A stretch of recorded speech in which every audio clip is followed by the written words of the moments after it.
What's up everybody? So Lexus has just revealed the all-new 2024 GX 550, and man, it looks awesome. I think it may actually be the coolest looking Lexus SUV that they've ever done in my opinion, and it reminds me of the first generation of the LX from the mid-90s.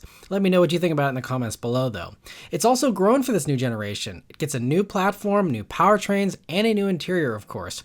As far as those dimensional changes go, it's between 3.74 to about 4.5 inches wider depending on the trim, along with adding 2.75 inches of length overall on a 2.36 inch longer wheelbase, but the front overhang is now shorter, they say, for improved off-road performance. Speaking of off-road performance, in addition to the premium and luxury trims, there's also new over-trail trims that give you 33-inch all-terrain tires on 18-inch wheels, an aluminum skid plate, electronic locking rear diff, two-tone paint combinations, and black over fenders. They also get the multi-terrain select system, crawl control, downhill assist control, 3D multi-terrain monitor, and an electronic kinematic dynamic suspension system for improved wheel articulation. All GXs get full-time four-wheel drive with a locking Torsen limited slip center diff, and Lexus says switching into 4-high now happens faster. Inside, the overtrails also get an exclusive seat design for optimal off-road comfort, according to Lexus, and are even available with a massaging function. Speaking of that interior though, the dashboard is lower now for better visibility, and it incorporates the standard 14-inch Lexus touchscreen that does wireless Apple CarPlay and wireless Android Auto. It also gets 12.3-inch digital gauges as standard, and a head-up display is optional.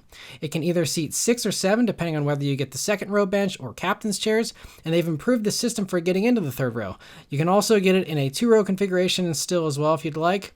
Heated and ventilated seats are standard up front, but the second row is only available with heating. No cooling like other luxury competitors offer, unfortunately. All rows of seats have been redesigned for better comfort though, and storage spaces have been improved in the interior as well, but as far as the actual interior dimensions go, they haven't detailed how much extra legroom you get, for example, in any of the 3 rows. One thing they did mention though is that cargo space has improved, and it's noteworthy that unlike the Sequoia and other trucks on this truck platform, there is no iForce Max hybrid version, at least for now, and as you can see, it thankfully doesn't have any of the cargo space compromises the Sequoia has as a result, which is a really good choice in my opinion. I'm happy they went without that because I don't think people really care about fuel economy when you're talking about something like this anyway. Speaking of the platform and the powertrains though, it's on the GAF platform that underpins the new LX as well as the Tundra and Sequoia.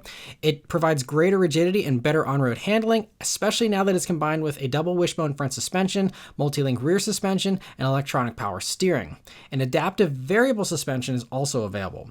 At launch, they're all powered by the 3.4-liter twin-turbo V6 that has 349 horsepower and 479 pound-feet of torque, which is less horsepower than this motor does in the Tundra, but it does match it on torque.